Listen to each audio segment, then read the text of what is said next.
एक बार फिर से ज्वेलर कोचिंग में आप सबका स्वागत है। और हम लोग अभी जो क्वेश्चन कर रहे हैं ऑर्गेनिज्म एंड पॉपुलेशन पढ़ रहे थे, और ऑर्गेनिज्म एंड पॉपुलेशन के हम लोग क्वेश्चन कर रहे हैं उस टॉपिक का जो हमने कल पढ़ा है। हम लोग पॉपुलेशन ग्रोथ पढ़ रहे थे, तो पॉपुलेशन ग्रोथ का हम लोग क्वेश्चन करेंगे, और उसमें एक्सपोनेंशियल ग्रोथ का क्वेश्चन कि कैसे एक्सपोनेंशियल ग्रोथ होते हैं और उस पर कैसे क्वेश्चन बनते हैं, उसके क्वेश्चन हम लोग करते हैं। देखिए लिखा है नंबर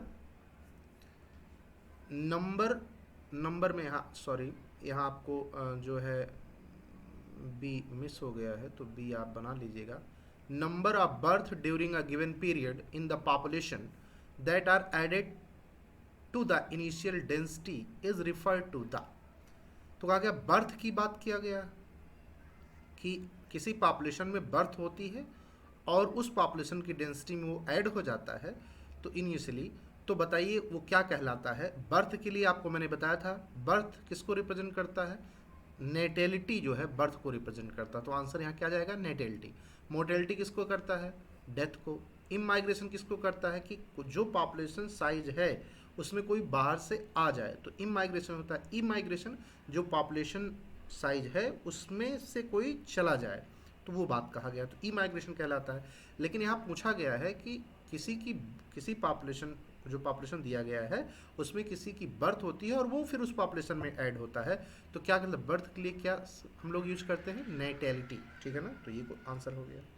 दूसरा, population density will increase if, कहा गया पॉपुलेशन डेंसिटी जो है वो इंक्रीज कर जाएगी, तो क्या होने से, the number of birth plus the number of immigration is मोर। तो अब आपको ये बात ध्यान करना है, ये बात सही है कि अगर किसी पॉपुलेशन की डेंसिटी में जो बर्थ है वो इंक्रीज कर जाए और इमाइग्रेशन करने वाले जो लोग हैं जो बाहर से आए हैं उस पॉपुलेशन जो बढ़ जाए, तो निश्चित तौर पर पॉपुलेशन डेंसिटी क्या हो जाएगी, इंक्रीज। ये सही है। फिर क्या लिखा, the number of the death plus the number of immigrant is less. ये भी बात सही है कि डेथ, जो नंबर ऑफ डेथ है वो कम हो और जाने वाले कम हो, तब भी पॉपुलेशन डेंसिटी क्या हो जाएगी, इंक्रीज हो जाएगी। तो यहाँ आंसर क्या जाएगा, बोथ ऑफ द एबो स्टेटमेंट करेक्ट है। मैंने क्वेश्चन इसी नाते कराना शुरू किया है कि जो आपको उसमें दिए गए हैं कैसे क्वेश्चन बन सकते हैं आपको ये पता हो। कहा गया पॉपुलेशन डेंसिटी इंक्रीज कर जाएगी, तो कैसे, कब, कहा गया number of birth plus number of immigrant is more. जो इमाइग्रेशन करके आते हैं और बर्थ किसी पॉपुलेशन डेंसिटी में ज़्यादा हो, सही है, और वहाँ डेथ रेट भी क्या हो, कम हो, और जाने वाले कम हो, तो पॉपुलेशन डेंसिटी क्या कर जाएगी, इंक्रीज। तो दोनों स्टेटमेंट सही, इसमें आपको ये आंसर लगाना है। आगे देखिए, if a new habitat is just begin colonised, कोई एकदम नया हैबिटेट अभी जस्ट बनने वाला है, उसमें किसका रोल होगा। कहा गया इमाइग्रेशन में contribute more significantly to the population growth than birth rate. यही आंसर सही है आपका। कहा गया है कि इमाइग्रेशन कहा है इज मोर इंपॉर्टेंट, नहीं। Immigration is more important than death, नहीं, ये भी बात नहीं है। नन।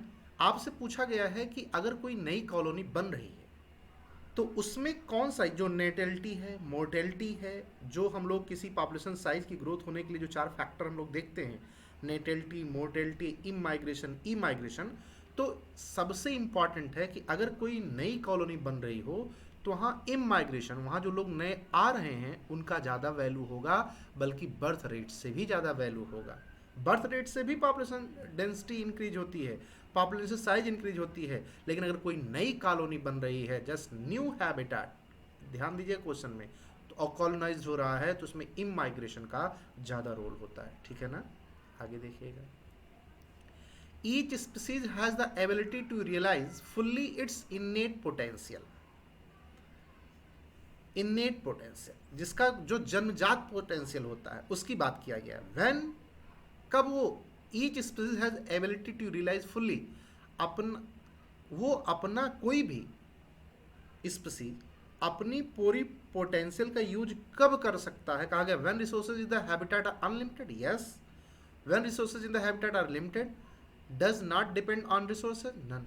तो कहा गया है कि कोई भी स्पीसीज अपनी पूरी पोटेंशियल तब लगा सकती है जब रिसोर्सेज क्या हो, अनलिमिटेड हो। ये बात सही है। अगर उसको रोका जाएगा तो पूरी पोटेंशियल लगा पाएगा, नहीं लगा पाएगा। रिसोर्सेज अनलिमिटेड हो, अपनी पूरी पोटेंशियल के साथ वो क्या करता रहेगा, ग्रोथ करता रहेगा। ये आपका आंसर होगा, तो इसको आप ध्यान दीजिएगा। अगला, in this dn upon dt equal to rn। यहाँ r क्या है, मैंने कल ही आपको जब पढ़ाया था तो बताया था r क्या है। लिखा है पहला option intrinsic rate of natural increase, yes ये बात सही है। r को intrinsic rate of natural increase कहा जाता है, ये बात सही है। b minus D, yes b minus D भी r होता है, ये भी सही है। और क्या लिखा, is a very important parameter for population growth. R को माना गया है कि बहुत इंपॉर्टेंट पॉपुलेशन ग्रोथ के लिए बहुत इंपॉर्टेंट पैरामीटर है, ये भी बात सही है। तीनों बातें सही आर के लिए, तो आंसर क्या जाएगा, ऑल। फिर से देख लीजिए, in this D N upon D T equal to R N equation, और ये इक्वेशन किसको रिप्रेजेंट कर रहा है, कौन से ग्रोथ को, एक्सपोनेंशियल ग्रोथ को। तो वहाँ आर क्या है, intrinsic rate of natural increases है, ये बात सही है। Intrinsic rate of natural increases, ये बात सही है। बी माइनस डी भी तो आर होता है, ये भी बात सही है। और एक इंपॉर्टेंट पैरामीटर माना ही गया है पॉपुलेशन ग्रोथ के लिए, भी बात सही है। तो आंसर क्या जाएगा, ऑल। आगे, in the exponential growth formula dn upon dt equal to rn, equation r is, फिर कहा गया r, यहाँ इक्वेशन क्या है। तो अलग अलग तरीके के ऑप्शन बना करके दिया गया है ताकि आपको r से रिलेटेड कुछ भी पूछा जाए आप बता ले। Intrinsic rate of natural increase, ये तो आप जानते हो, तो ये तो सही है। b माइनस डी, ये भी सही है। डार्विन फिटनेस, ये भी बात सही है। इज़ अ वेरी इंपॉर्टेंट, कहा अगर फिटनेस की बात किया जाए तो जो जितना ज़्यादा फिट होगा उतना ज़्यादा ही तो काम करेगा, उतना ही ज़्यादा वो अपने उतनी ही ज़्यादा इफिशिएंसी के साथ काम कर पाएगा। तो जो फिटनेस की बात करते हैं वो भी बात सही है। Is a very important parameter chosen for the population growth, ये भी बात सही है। तो आपसे पूछा गया आंसर कौन सा, फर्स्ट एंड सेकंड केवल सही है, सेकंड और थर्ड केवल सही है, फर्स्ट सेकंड थर्ड सही है, नहीं, first second third and fourth सब सही है। किसके लिए, आर के लिए। तो देख लीजिएगा क्वेश्चन क्या पूछा है, ग्रोथ का जो फार्मूला इसमें आर किसको किसको रिप्रेजेंट करता है, ये भी बात सही है। Intrinsic rate of natural increase को भी करता है, बी माइनस डी भी होता है, डार्विनियन फिटनेस की भी बात बताता है, ये सारी बातें बताता है। तो यहाँ पर first second third and fourth सारा आंसर होगा। अगला, देखा, to give you some idea about the magnitude of R value, R value के बारे में बताया गया है। फॉर द नॉर्वे रेट ये वैल्यू दी गई है, फॉर द आर्बिटल की बात किया गया, ये भी दिया गया है। इन 1981 आर वैल्यू पूछा गया किसका, ह्यूमन पॉपुलेशन। 1981 में ह्यूमन पॉपुलेशन की आर वैल्यू क्या है, तो आपको मैंने बताया था याद करना पड़ेगा, ये आपको याद होना चाहिए। इसमें फर्स्ट ऑप्शन जाएगा 0.0205, ये आंसर जाएगा आपका। आप देख लीजिए एनसीईआरटी का डेटा है और एकदम करेक्ट डेटा है, इसको आपको याद करना है। फिर लिखा एक्सपोनेंशियल या ज्योमेट्रिक ग्रोथ, दोनों बातें बोली जाती है। Pattern of a population resulting, तो कहा गया जब एक्सपोनेंशियल ग्रोथ होता है या ज्योमेट्रिक पैटर्न में ग्रोथ होता है तो उसमें कौन से शेप का ग्राफ बनता है, तो आपको बताना है कौन से शेप का, जे शेप का कर्व बनता है। कौन शेप का, जे शेप का। मैंने बताया था अगर रिसोर्सेज अनलिमिटेड होंगे तो ग्रोथ बहुत लगातार होती रहेगी, वो अपने कैरिंग कैपेसिटी को भी पार कर जाएगी, तो ग्रोथ कैसा बनेगा, जे शेप बनेगा। कर्व कैसा बनेगा, जे शेप बनेगा। ये भी बात आपका सही है। तो ध्यान रखिएगा, एक्सपोनेंशियल ग्रोथ या ज्योमेट्रिक ग्रोथ पैटर्न की बात किया जाए तो उसमें कौन सी तरीके का उस पॉपुलेशन में ग्रोथ माना जाता है, जे शेप कर्व बनता है। कौन से शेप का, जे शेप कर्व बनता है। आगे देखिए, लिखा है dn upon dt equal to R N equation show.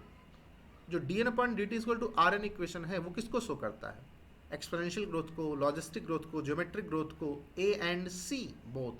तो भैया एक्सपोनेंशियल ग्रोथ और ज्योमेट्रिक ग्रोथ एक ही है, तो आंसर क्या जाएगा, ए एंड सी बोथ जाएगा इसका।